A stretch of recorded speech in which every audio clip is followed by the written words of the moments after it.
Welcome back to Soccer Cards United. It's episode 231 of the greatest soccer card podcast in the world. My name is Jason. That's Enzo. Hello, Enzo. Hello, Jason. Now, I want to start the show straight away with a couple of corrections from our previous episode. Episode 2 weeks ago. 2 weeks ago, yeah. Okay, keeping tabs. And I'm framing these as our corrections, but actually both things are things that I said. So I'm willing to take responsibility. Thank you. So I opened last week's show by saying welcome to episode 228 of Soccer Cards United. It was actually episode 230 of Soccer Cards United, because if you remember, there were two episodes that came out before that we pre-recorded. When we were away. Yes. Right. So I had forgotten about those. So this, I'll take responsibility on that one, because if you say this is episode and I don't catch it, that's part of me. Okay. Well, I appreciate that. So this is episode 231. The last one was episode 230 and so on and so forth. The second correction, we were talking about a 1948 Jackie Robinson rookie card. And it was a Leaf card. Yes. And we were like, is that the same Leaf? And then I said, yeah, I think that's the same one. I think it must be the same company. But how there couldn't be two companies called Leaf? There are. So somebody messaged to say that, I can't remember who it was because it was 2 weeks ago, but if you were the one that messaged, thank you. We appreciate it. Yeah. I could take partial blame for that as well. Because you didn't, neither of us fact checked it. And we should have just known that there's no way Leaf trailblazed the head of Tubbs and then just are in the state they're in today. Yeah, because it's kind of like, if that was the case, why didn't we hear anything about that from Leaf? Yeah, they should be talking about their heritage. Yeah. So the 1948 Jackie Robinson rookie card is by Leaf International, who are unrelated to the current day Leaf trading cards. So there we go. So Definitely influential. The name is, I don't know why the name would stay, Yeah. Maybe the trademark on that name ran out and then Leaf trading cards kind of borrowed it, or who knows? Yeah. Who knows what happened? But thank you. So we're all up to date now, where everything is correct until we start the episode, at which point we'll have more things that need to be corrected. We'll correct them next time. Let's start off with a question from Mostly Soccer Cards. Mostly Soccer Cards asks, hey guys, mailbag question. I've been wondering a bit about this. Do you ever see Panini Italy cards being more sought after? Things like Messi rookies are already popular, but 2006 or 2010 World Cup sets and sets like Adrenaline XL, rookies like Mbappe and a Monaco kit, they feel undervalued, but they have a totally different feel than some other more recent releases. Curious to hear your thoughts, or if I'm reaching for something that I'm alone on. Ha ha ha ha. So, Mostly Soccer Cards, don't worry. Don't stress. I think the Mbappe and the Monaco hit, I think the 2006-2010 World Cup, I'm unsure if there's any rookies in those. And then obviously, so without any kind of numbered cards, I'd lean away from it. I think the Messi and the Ronaldo of 2006 World Cup in a PSA 10 still does decent money. Used to do much bigger, I believe.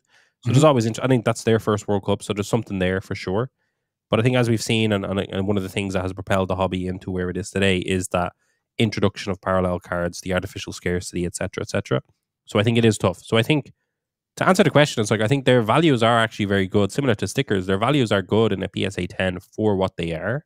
Yep. If you get one and you get a 10, you will sell it for a good markup, but you're never going to be competing with an of 10, World Cup Prism, for example. But like the Mbappe and a Monaco kit is a unique example where it's like a card produced while he played for Monaco in that kit.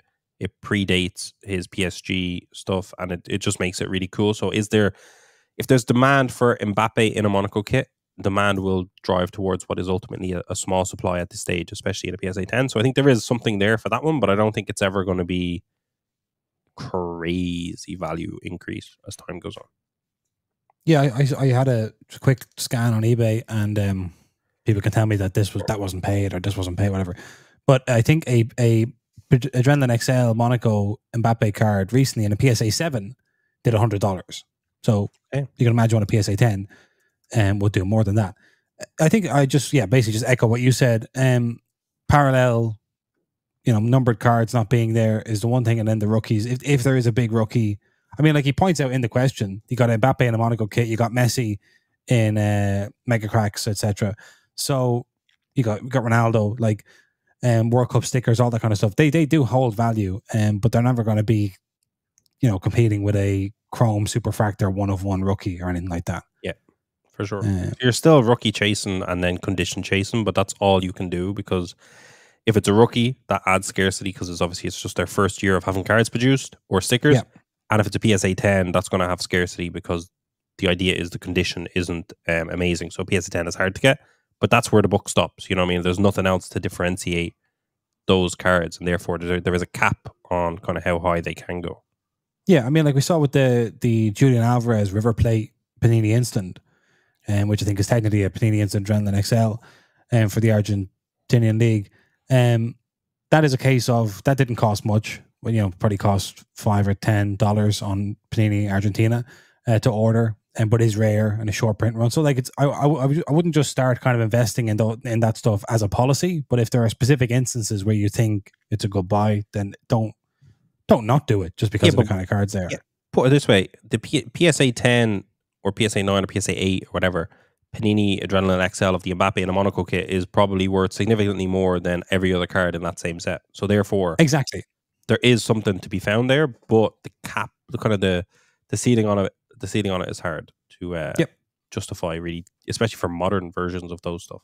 You know, but like the older stuff, it's about finding them, grading them, selling them. If that's the kind of, if that's where you're going with it, if that's what you want to do, that's what you want to do. That's what you got to do. Now back on the ultra modern train, we had Topps Bundesliga Chrome Sapphire, Definition Bundesliga Sapphire of ultra modern. Yeah, ultra, and maybe everything that traditionally everything that's been wrong with ultra modern, but maybe a change of course here, because this is quite a strong Sapphire offering. Yeah, they've changed it up. They've changed it up, and I think we're going to continue to see this. We have ourselves an auto per box, which is a big help. Again, Bundesliga Sapphire took some loo time last year. It didn't. Bit of annual leave. It did not appear. It came out in 21-22. They produced a sickening amount of it, and it is wasn't a good product. And so they took a year off. They went back to the drawing board, and they've come back with this offering, £95, about €110, about $120, I believe. Right. One autograph per box. We're still seeing Sapphire selections. We're getting 3 parallels, Jason. We're getting 1 image variation. We're getting 2 ultra beams per box, which we don't really know what they are. The infinite, I don't know if that's 1 per box. Maybe it is. Maybe it's that's not. A case hit, I believe. No, okay, that's a case hit of infinite. So there's more chases. The most exciting part about this, apart from 1 autograph per box and 3 parallels, which ultimately is what was needed with Sapphire, because for the longest time it was just 2 parallels per box in soccer. Formula 1, it's always been 4, but for soccer it's always been 2. And that all worked great when your base Sapphire PSA 10s were selling for bombs in 2019, were like the Haaland, etc. Yeah, but and too fatty. Yeah, refractors stopped having value. Therefore, base Sapphire stopped having that same type of value. Therefore, your box was just your 2 parallels, which was rough, you know? So to have 3 of them and an autograph and various little image variations, etc. to chase is good. What makes this a bigger improvement again, Jason, is that seemingly, based on the odds, there's about 5,000 boxes. Wow. That's a big thumbs up. It's a big thumbs up. It's an improvement. It's still Bundesliga. I think it's a fair enough price for what it is. I'm sure people would have wanted it a bit cheaper, but is it a step in the right direction? Absolutely. Absolutely, yeah. I really like this Infinite Sapphire case hit. Yeah, it's nice. The checklist for that, but just to let you know who's on the case hit checklist. Sergio Guirassy, who scored like 1,000,005 goals for Stuttgart. Julian Duranville, Borussia Dortmund rookie, getting a lot of play this season in the card market, much less so in the football market. Yamal Musiala, Xavi Simons, Florian Wirtz, Victor Boniface, Harry Kane, Lois Openda, Kevin De Bruyne for Wolfsburg. It's very rare to get a Kevin De Bruyne Wolfsburg card. That's one for little throwback. Yeah, the KDB collectors. And Raul for Schalke, back when Schalke were still in the Bundesliga and not the Champions League, the Gazprom heritage, all that kind of stuff. My big issue, Jason, with the checklist is I didn't see the autograph checklist, because there's a Sapphire selection autograph checklist, but as the images show, there is actual normal autographs as well. So we don't know who's on, because I seen Harry Kane wasn't on the Sapphire selection, and I thought there was no Harry Kane autos, but obviously there must be. It would make no sense not to be, but yeah, there seems to be on this checklist, normal autographs being shown. No, the base autograph checklist isn't out yet, and we do have Arne Engels, Brendan Aronson, Lois Openda, Ian Matson, Paris Brunner, Victor Boniface, Niels Nkunku, Noah Atabolu, Max Finkarafa, Xavi Simons, Florian Wirtz, Brejan Gruda, Rocker Wrights, and Yamal Musiala and Sergio Guirassy on the Sapphire selection. So a couple of big hits there for sure. And I'll say this, Jason, without the actual autograph checklist of the base autographs, which can you go onto the other tab just to show the images of them? Because I think there's is it a Granite Xhaka maybe? There's a Granite Xhaka over here, yeah. Yeah, looks great. So those, like, that doesn't appear on the checklist, right? Here's one for you, Jason, which could turn this set from a very exciting set in terms of improvement from the last time. It's still Bundesliga. Yeah. If they loaded it with Bundesliga legends on that checklist on the slide, like if you had a Kevin De Bruyne autograph to chase, etc., variety of other players that could be, this could actually be a really, really, really fun set. A Bundesliga product. This is the 60th anniversary, and it does say in the product description here, celebrating 60 years of Bundesliga football. So you might be able to get Kevin De Bruyne, Edin Dzeko, Lothar Matthäus, who knows who else, Kevin Keegan. They're not showing it here, which is surprising. If that is the case, why would you not promote it? Because, like, is there dual autographs? Is there triple? Why would you not put that in Sapphire, etc., etc.? So yeah, on face value, like, it seems a fair enough price, especially if you're in Germany, Jason. Seems a fair enough price. Seems like a step in the right direction. That autograph checklist could juice it into a really good box. But you have to say, like, if they had the likes of a Jude Bellingham in here, and that's obviously not happening every year, but if they had a good rookie, like a really good rookie, then this set should hold value, I think, long term. If that was there, I mean, in terms of, you're going to only make 5,000 boxes, if you're going to have an autograph 3-color, it's actually kind of, it's what you want Sapphire to be. Yeah, no, I think, like, again, we keep saying this because it's so important, because we do get kind of letters about this, but Bundesliga is not for everyone. There's no suggestion that it's for everyone. If it's not for you, it's fine. But I think we've seen, like, we've been to Germany many times. We have German friends in the hobby. We get German orders on soccerunited.com. The hobby's big in Germany. The Bundesliga hobby is big. And I think if you're designing for that market, this is a really, really good job. Yeah, it sold out same day as well. And I will say, like, I think the 21-22 Bundesliga Sapphire, I think, does about €50 now. So it's, like, really fall from grace. But considering the difference between the two products, the fact that this came out just about double, I don't think it's that bad. And we will see how the market reacts to it. But I'm hoping if the autograph checklist is nice, this could actually be like a Bundesliga product that, like, people are, like, knocking on the door looking for. Yes, and not being like Bundesliga.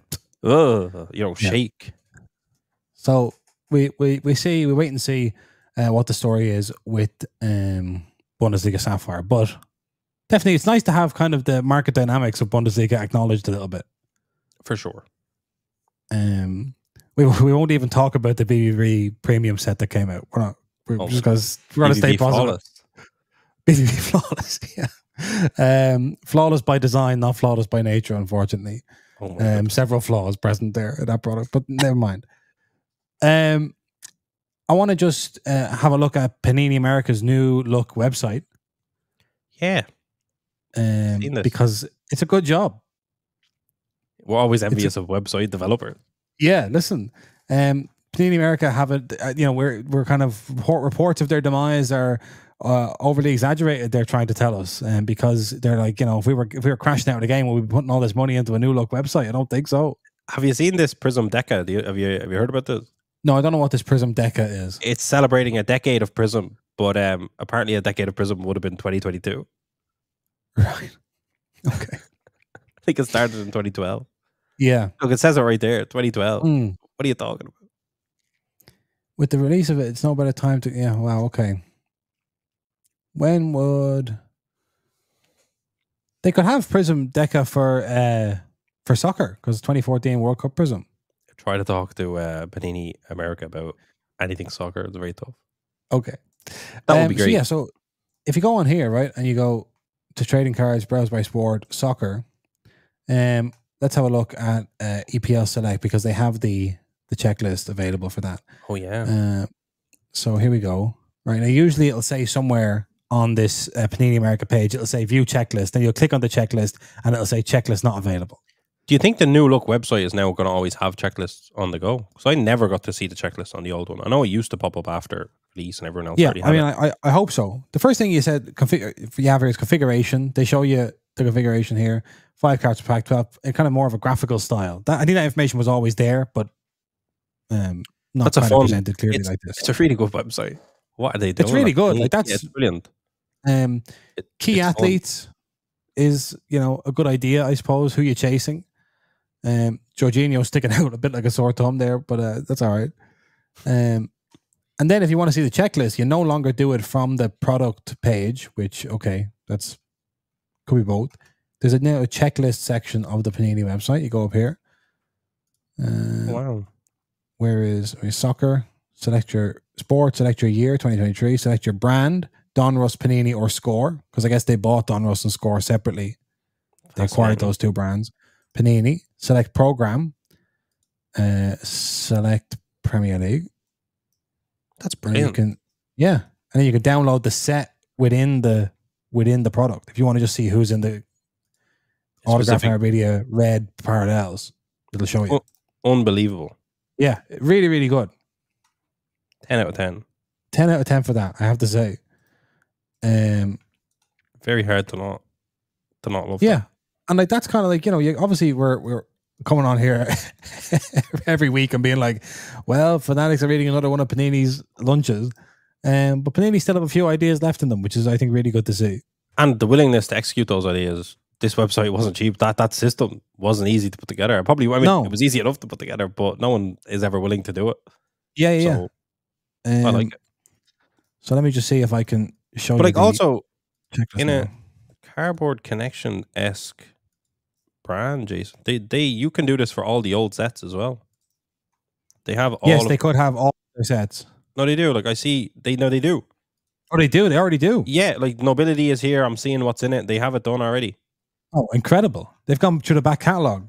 They've gone all. It doesn't go back to 2014. I don't know why. Let's see if maybe that's wrong. Maybe Prism counts. No, they're not. They themselves don't know what is going on with the World Cup Prism checklist. But it starts at 2015 for soccer. Right. Okay. Which is a bit of a stupid starting point considering 2014 was the actual start. Yeah. Kind of like quite famously. You could have just done it because I'd say they probably, like, if we do basketball, but look here, basketball, I would say it doesn't even go for. Oh no, it's all the way 2009. All right, that's stupid. But in fairness, maybe it's new. Maybe they're still trying to crunch the maths. Maybe they're trying to figure it out. In checklist news, the stained glass Premier League checklist includes Evan Ferguson and Thierry Henry and David Beckham and Erling Haaland.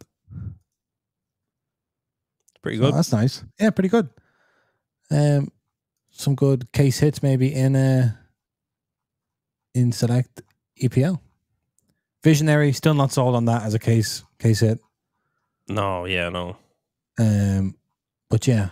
But where is our national landmarks? Like, why do Panini hold that away from soccer so much? Why are we not allowed to have that? Yeah, why don't we? I wonder. I will never know. I don't think there's any kind of new signees or stuff that we would have seen. Let me just have a look and see if I can see bought any rookies. They have field level Terrace and oh my god. For who? No, I just remembered that it's not one base set. It's not one base checklist on select. It's 3 base checklist basically. Yeah. Anyway, people look at this at their own. It's a great user interface. I'm into that. That's a big Panini win. Yeah, I think I would love if this file could open embedded in my browser as opposed to. Yeah, I know. Downloading a separate file, but you know what? That's version 2 stuff. Yeah, they've done more than I thought they would have ever done. So absolutely.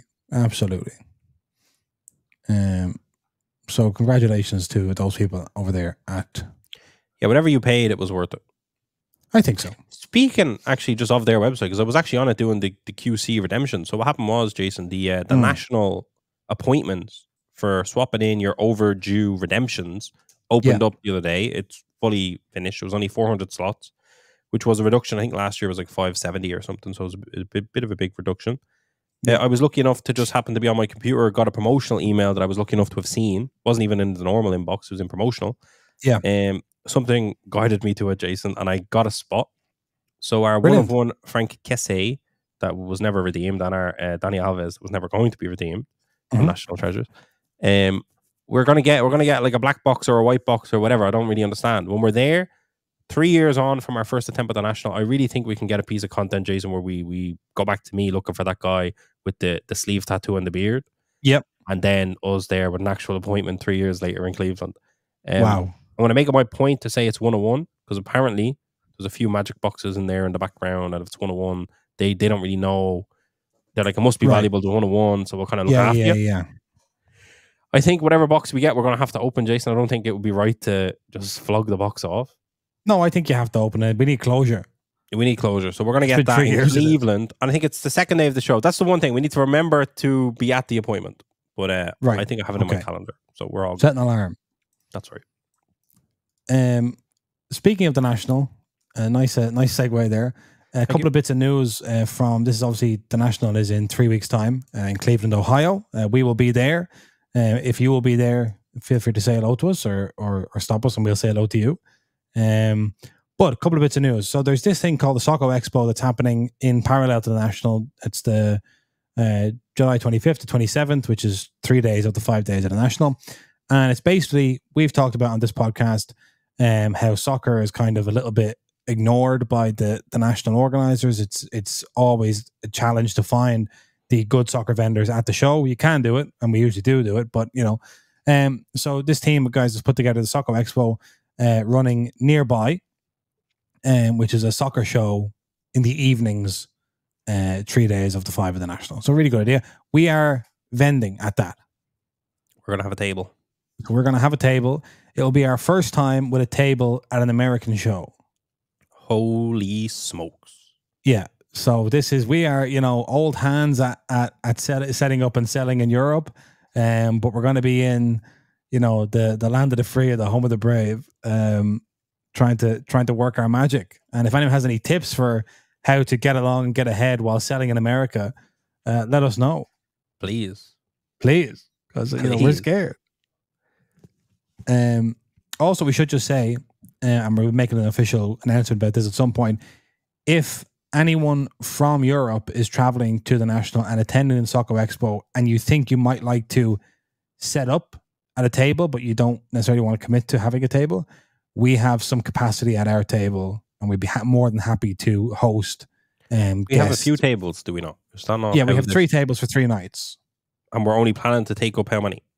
We haven't decided that yet. Okay, sorry. So at this stage, we're just looking for expressions of interest, and then we'll allocate you something. Yeah, you can get an allocation of tables or part of tables, etc. We want to have a small bit of a European island or a European corner going on. Yeah, and we know that a lot of the Europeans flying over, it's already such a big expense. The tables weren't cheap as well. Like if you're not used to setting up at a show, tables aren't cheap. If you're already kind of funding a trip to the United States, you're not necessarily wanting to fork out more dollars for a table.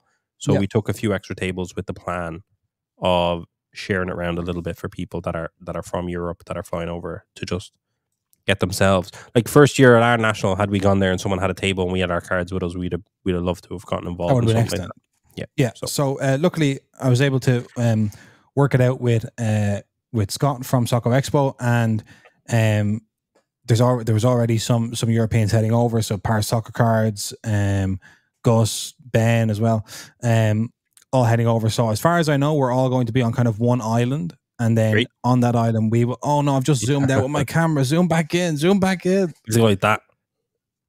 That was a joke. No, it's not working. Audio listeners, thank your lucky stars that you were in audio there. So anyway, what was I saying? You were saying there's already a European bunch there. Yes, and so we now have added capacity to that. So if you're going to the National and you're interested in setting up Soccer Expo, give us a shout and we'll get you sorted. Great.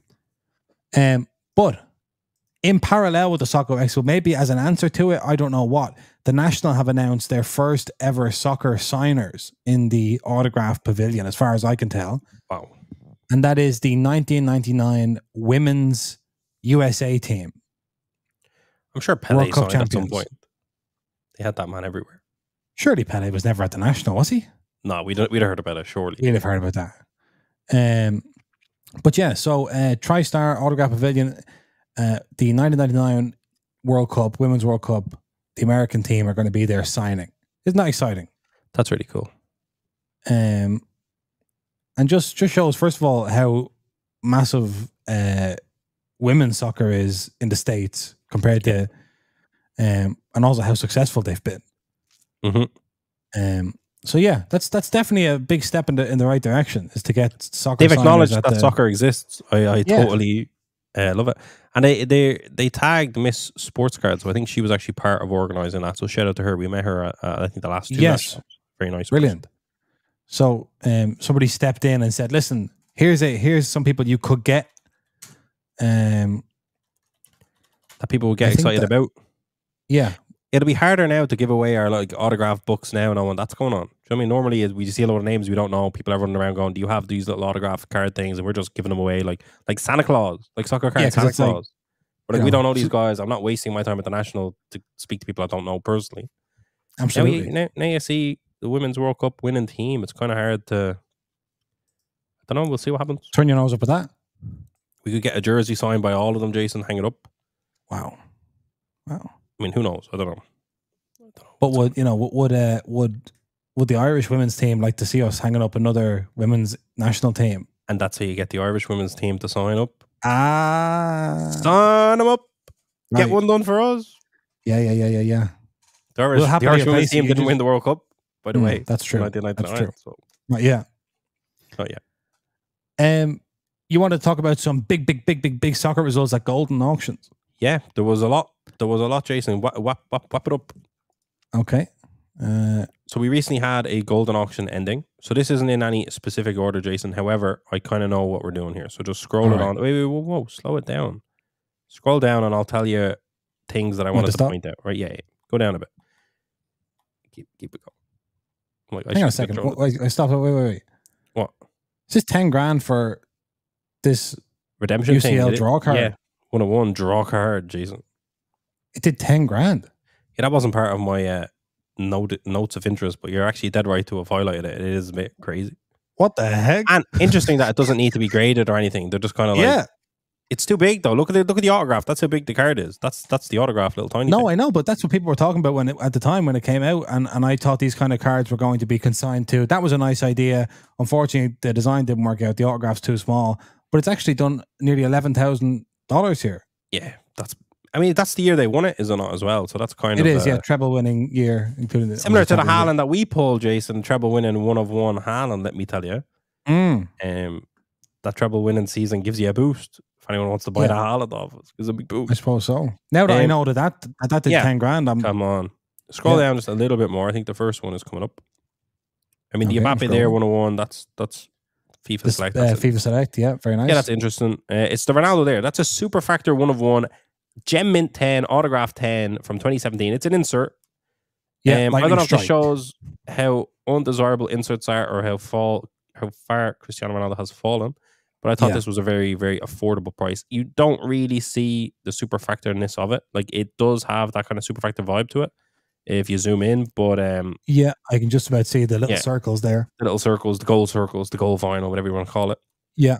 So it doesn't look the most super factory, but it still is a first year top scrum Cristiano Ronaldo autograph super factor, and it did about the same as that Haaland. I mean, a little bit more, $14,000. I think that was a good purchase for what it is. It's a 10-10 as well. That's what I'm saying. If someone pulled out a Zion case and that was in it, you would go, "Ooh, this is a bit of heritage here. It's 2017. It's a 10-10. It's a super factor. You can't really go wrong." Yes, I thought that was a really good pickup. I thought it was a good price. Yeah, I mean, I think I feel like we've been saying this now for a couple of years, but I do think that Ronaldo's cards are in a bit of a trough at the minute because he insists on continuing to play. I do think once he retires, his cards will start to tick up again. When he retires with that European Championship wrapped around his neck again. Oh yeah, sorry, yeah. When he becomes a double Euros champion, that's right. But I do think it's underrated to. For this is a Ronaldo Real Madrid card from his time playing at Real Madrid, and I think that is under respected in that price in a big way. I think there's a lot to like about that card, but we go down again, Jason. Okay, we keep going. Keep on going. Boom. Oh, you see it there, the pre-war. The Friedenreich. El Tigre. Unbelievable. Oh my God. One for the vintage boys. Yeah, that's one for the vintage boys. That's one. That's unbelievable because that's unbelievable because there's not a lot of soccer cards period that do $70,000. So the fact that there is a bubbling and bustling vintage community that are not going to let something like this pass without it being in their collection, and thus it goes all the way up to $70,000 is a madness, and I love to see it. That's absolutely incredible. We talked about this on the last show that we did, which I think I had 10 days left at that point.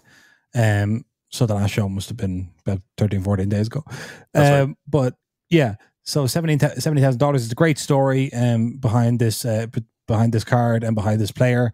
One of the first kind of Brazilian superstars, kind of a precursor to Pele in a lot of ways. And that's incredible. Yeah, I love that. And a PSA 1.5. Yeah, unbelievable. Unbelievable. Yeah, we love to see that. We've had, of course, many times on this show where we've been looking at modern cards, disappointed at their auction results, at their prices, looking at, modern wax and stuff and being like, why are these boxes not, increasing? And then we occasionally stumble across a vintage card and go, what the hell? Yeah, we always say, like, best case, like, where does that go from there if you buy it? It's like, what does he do to go up? But it's beyond that. Like, this is just pure collecting. This is absolutely, like, I'm collecting this and I want it because it's pop one. No one fucking has one. And that's it. Game done. Like, this is sticking with me, and it's a piece of genuine soccer card history. And yeah, it's a big thumbs up for me. Every time, I suppose, this is like one thing that is a genuine antique. So I think it's less about what does that player do or what happens around that player, and more about, well, another 10 years goes by without another one being found. It's even more rare than we thought. Then another 10 years goes by, and 100 years down the road, it's like, yeah, we thought maybe that we'd find a big motherload of them, but they'd never turned up. So this apparently is just, creme de la creme. I'd love to have a conversation with whoever bought that. But that would involve breaking into Ken's little black book and you ain't getting in there. I'd love to know the person who sold it. Did they pick it up somewhere? Or did they just have it? Or, I'd love that story. Like, that's yes. Anyway, we go again, Jason. We go down a bit. Okay. Yeah. For the next thing that is of interest to me. Mm-hmm. Wait, I think your screen. Wait, oh, here we go.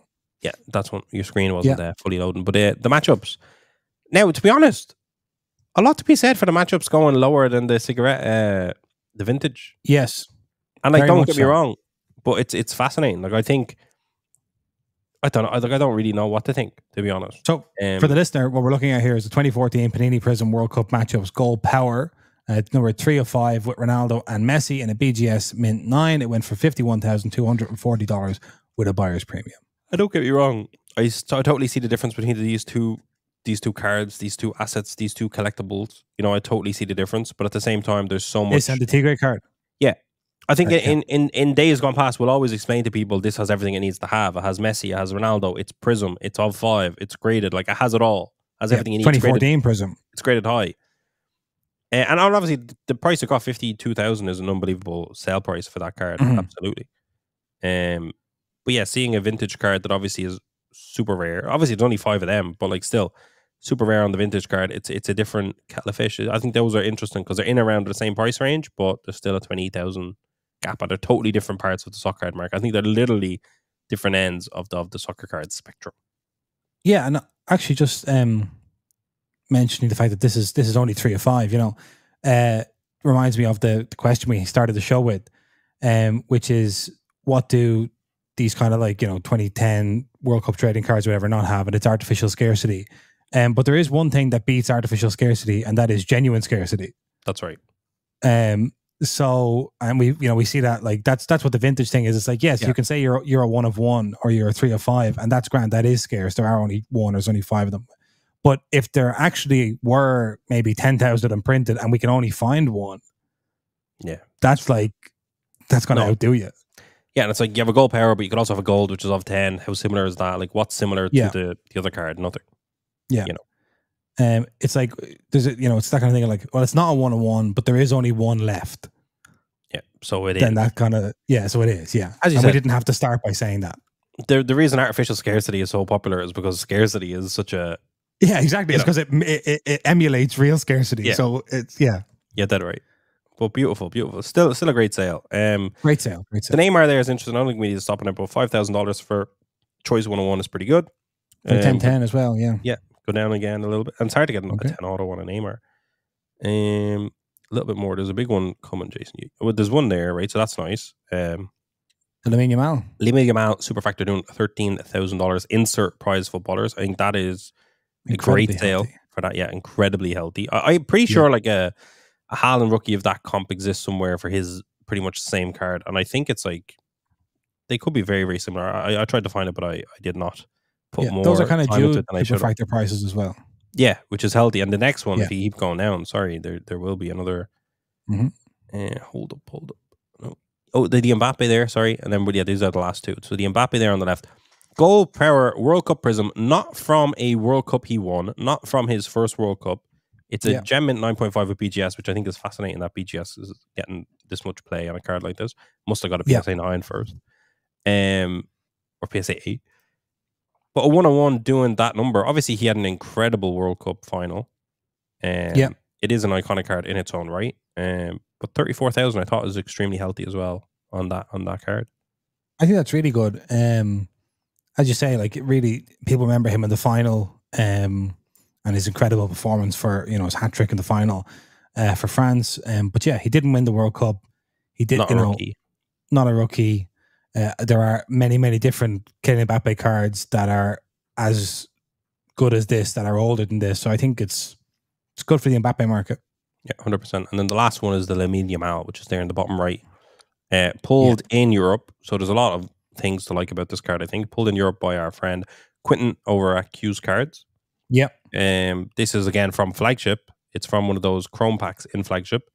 It got a 10/10. It's probably his first Chrome rookie autograph that was ever kind of pack pullable.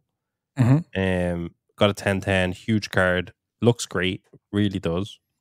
But still, somewhat of an insert, right? It's not it's ultimate stage autograph, so it's a bit of it's new. Like we don't have ultimate stage autographs in soccer. Yep. So you would think that would probably deter the price of it, and yet the price was crazily healthy.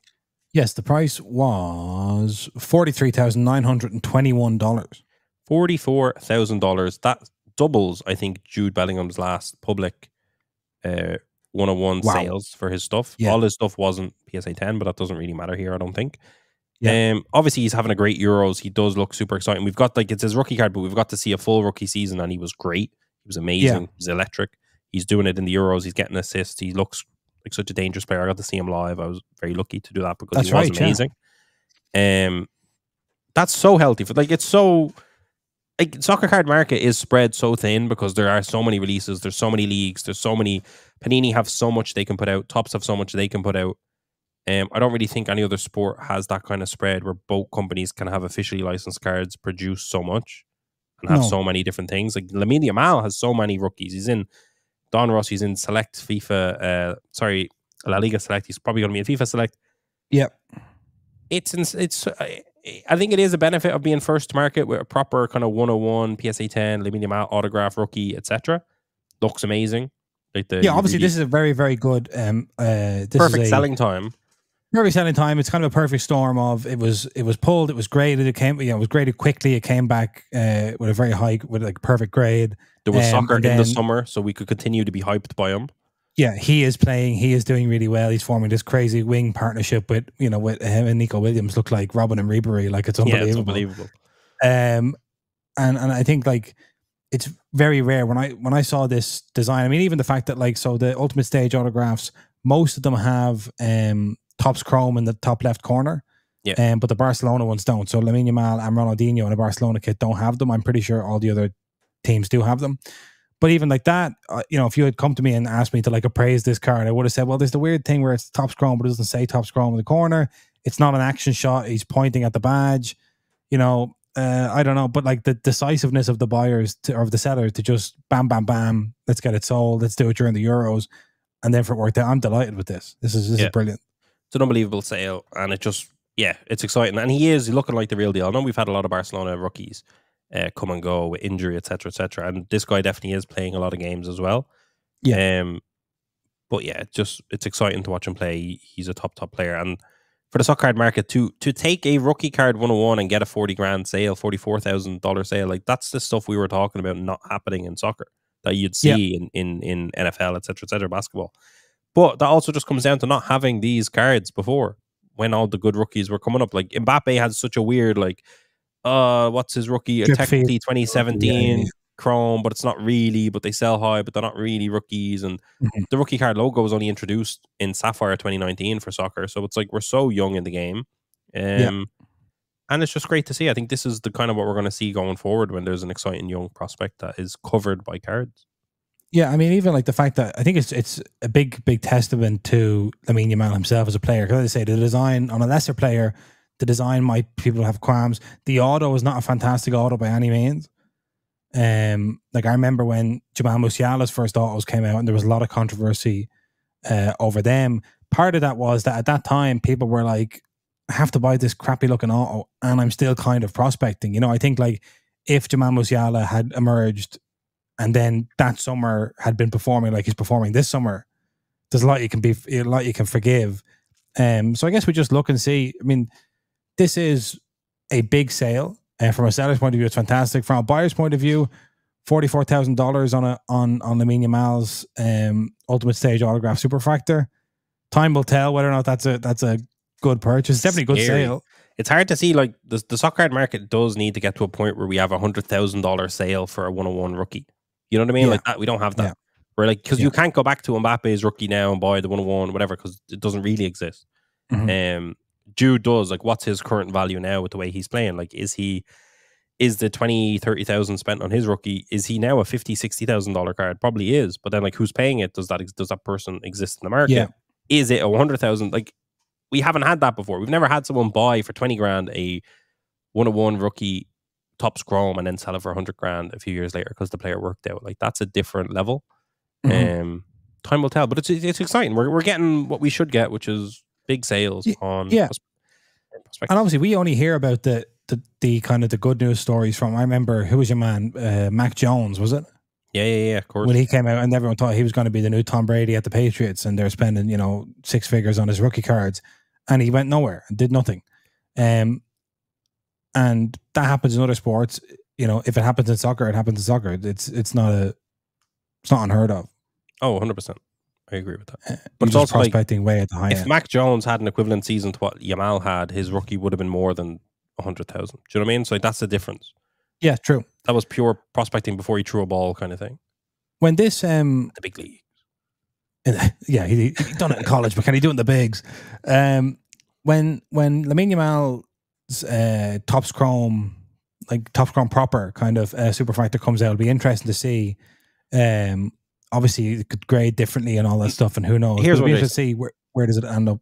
If you pulled, here's one for you. If you pulled the Superfractor 1/1 autograph from Topps Chrome upcoming, yeah, and you graded it, you know, you graded it, it's a 10/10, it's the same stuff, it's 10/10. And someone said, you're at the National, maybe. I know this is going to come out probably after the National, but let's just pretend in hypotheticals. Yeah. You're at the National, or you're at Fanatics Fest. There you go. You're at Fanatics Fest. Maybe that timeline works. You're at Fanatics. God knows when Grove is going out, by the way.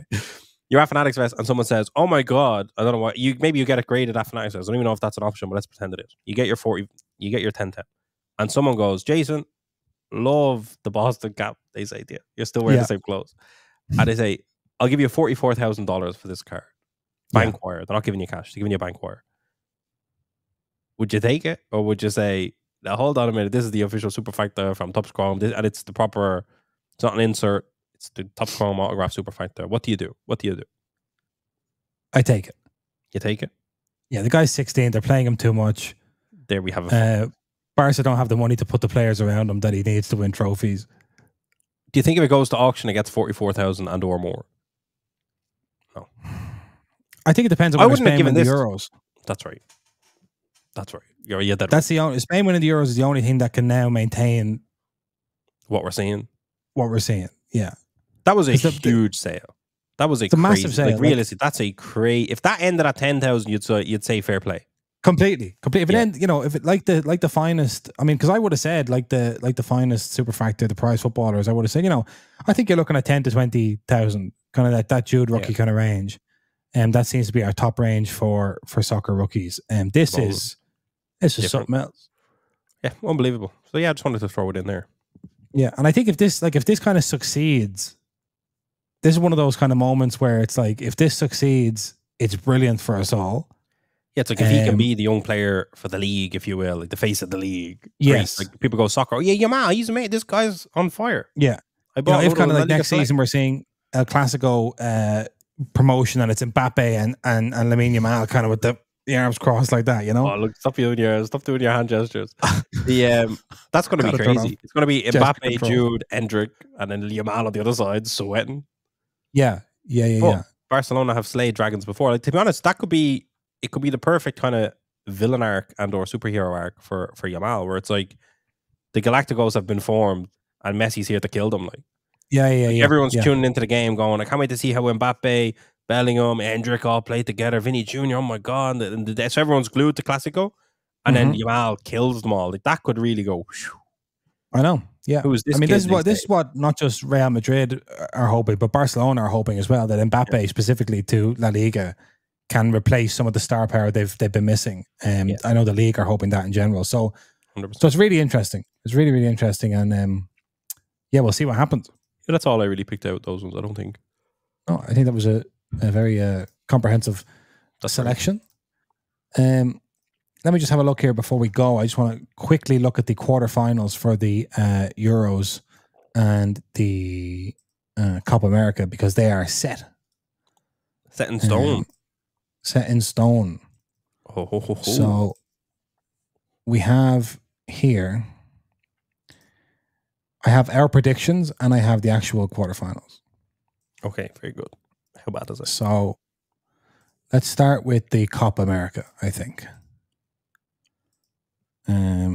Which of course are... Huh? Did we predict the Copa America? Oh, yeah. Oh, yeah.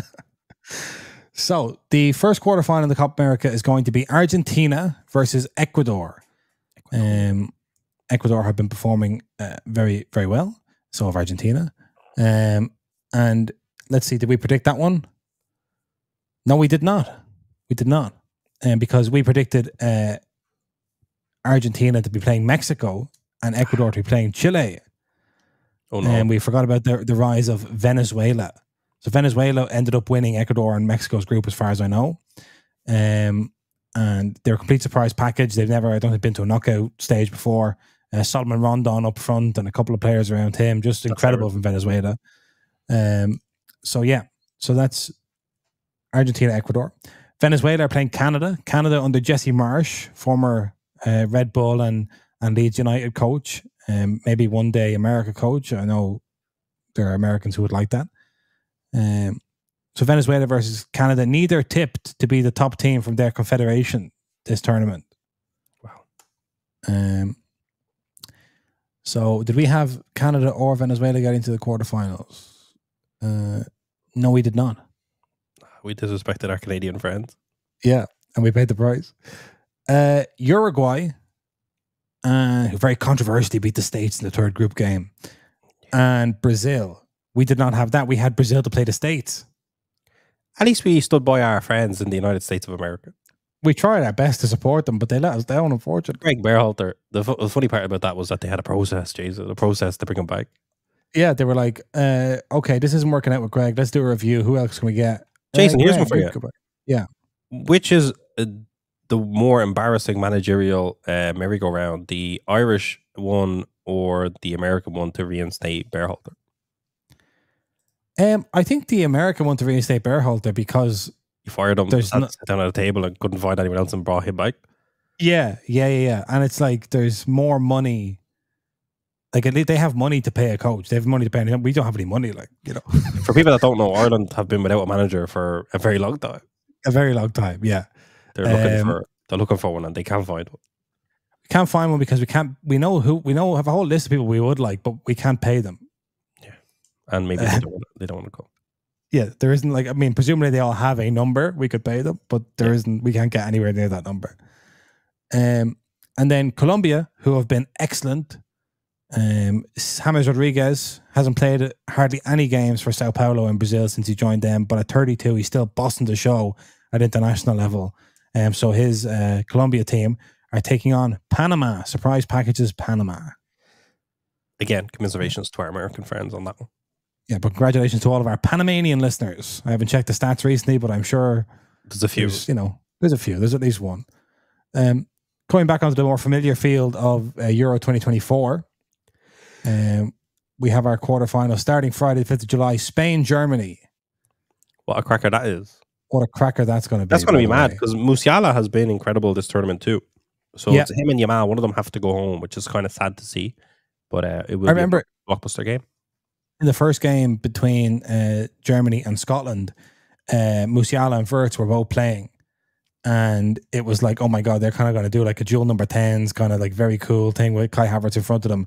But then Nagelsmann was like, actually, just Musiala is fine. Yeah, he's good.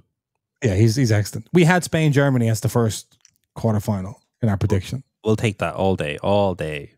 We'll take that. The second quarterfinal tomorrow at 8 o'clock our time is Portugal France. You've seen Portugal in person this tournament? It is tomorrow. Yeah, I didn't realize it was tomorrow. I'm very happy now.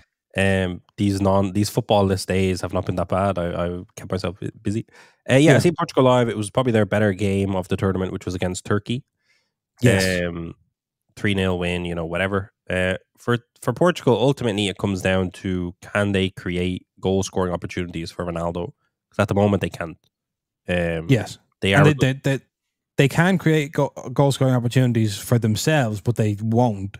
So the question is, can they finally create opportunities for Ronaldo? Yeah, because it's like the only times they can kind of give Ronaldo the ball, he's never in a position to actually get a goal because he can't actually run into space, for example. So you need to kind of bring yourselves further up the pitch. But like, he hasn't had a proper shot on goal. He's had a few chances, but he's looked past it. So that's going to be fascinating. But at the same time, France have not looked particularly good. Mbappe is not look good. Terrified to get hit in the face because he broke his nose.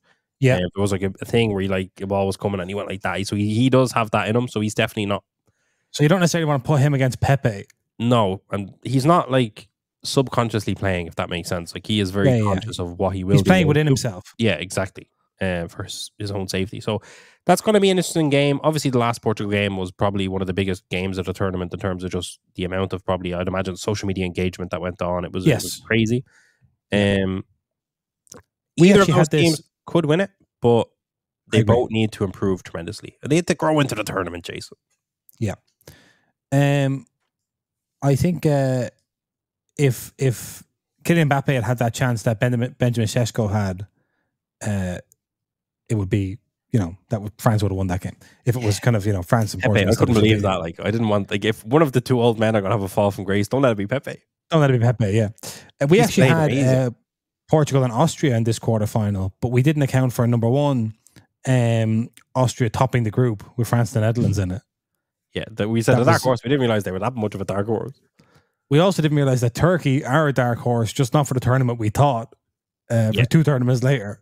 And it's basically because they have basically like a home tournament going on here. I think there's more Turkish support than there is German in Germany, based on what I witnessed over there. It was insane. And they're loud as well. Like, they, like, in the stadium, they are supporters. Like, yeah, it's crazy. Like, they're not kind of just watching.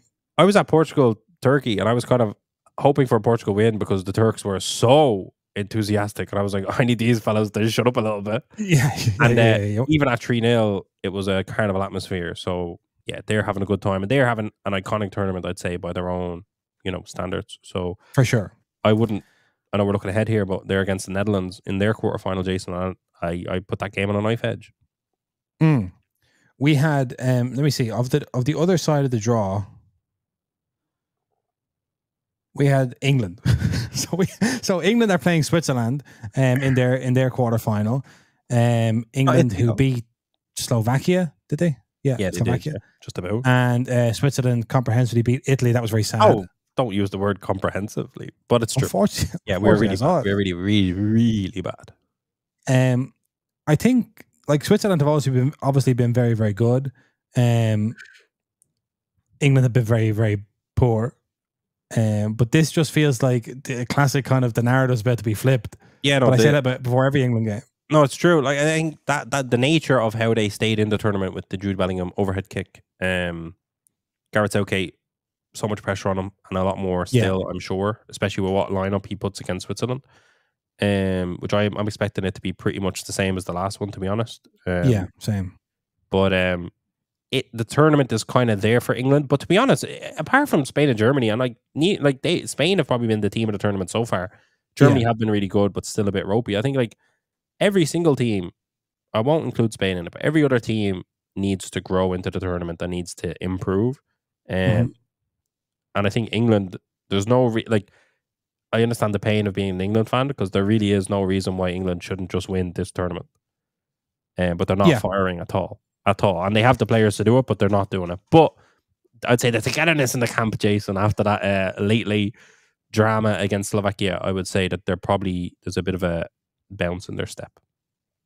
I think like the thing about England, Switzerland is like England are kind of, you know, they're on the up. Switzerland, I do think you're in that kind of territory where it's like, I've done well. We got to the quarterfinals against England. Like if Switzerland are kind of 1-0 down with 80 minutes to go against England, I just don't really see them having the necessary Shaqiri power.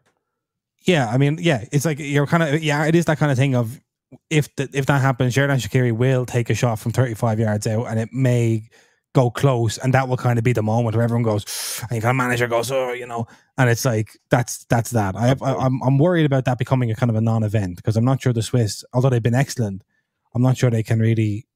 I think they had a bit too much of an easy route against us, that they're not really. They came against us with fire in their belly, and I think that fire's gone, and they're going to go, we beat England, and then it's kind of going to be a comedy for them.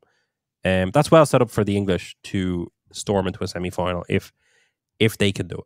You know what I mean? Like they have the players to win that 3-4-0 and really kind of have a statement result. But Gareth Southgate likes to keep it tight at the back. He does indeed. And then we have two teams, neither of whom we had in our quarterfinal of the 8 teams that was in the quarterfinal. We didn't have Netherlands and we didn't have Turkey. We had Croatia and Austria instead. So this is the Soccer United Dark Horse quarterfinal. The Netherlands and Turkey. Turkey, who beat Austria 2 goals from Demiral, both from set pieces, I believe, as well. Yeah, they've been in the rain in Leipzig. That was an incredible. They've both been good, actually. The Netherlands, I think almost it's a bit of an insult to say they haven't been that good. They've had a bit of Kakbo's been getting goals. They've looked fairly established. I think like yesterday. They looked, I suppose. Was it yesterday? They played Romania. It wasn't yesterday. Day before? There was no football for a couple of days. Oh, sorry, that was the day before yesterday. Yeah, they played Romania and they beat them, I think, 3-0. And that was kind of the first time where you looked at them because they could have won like 6 or 7-0.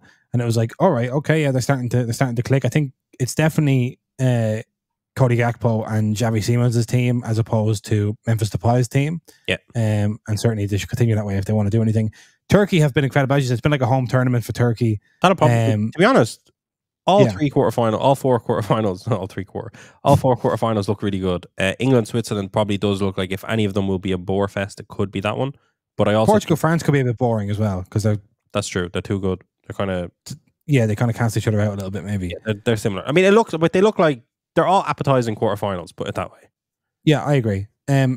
Turkey, I just want to give a shout out again. Like their first game when they played Georgia in the group stages was an incredible game. And then it kind of looked like when they went toe-to-toe Portugal, they got smashed.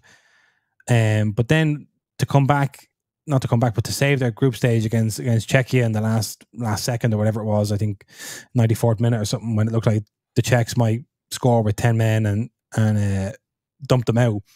It was brilliant. So I love to see Turkey doing well here. And great. Long may that continue. So let's see. We can no longer have our predictive final because of the way the thing works out. We had Germany, France in the final. Okay. That could be a semi-final, but at this stage, I wouldn't even. I'd tip me hat to Spain. I think Spain could neutralise the Germans. Yeah. So we'll wait and see. But quarterfinals this weekend, and poof. I'm excited. It is nice to not have Italy in it, just from a point of view of I can just kind of enjoy every game as a neutral. But you can relax. Yeah, I think I'm Team England to beat Switzerland, although it's not their fault. It's all us.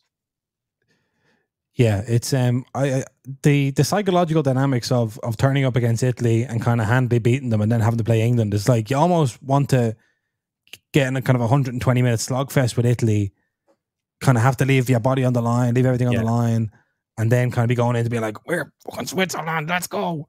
Yeah, it's different. Yeah, I think they're going to be caught cold, but we'll see. I think England can only play better. That's the exciting thing for them. Yes. Okay. That's us for today. We're back on Tuesday, just before. We're back the day of the first semi-final.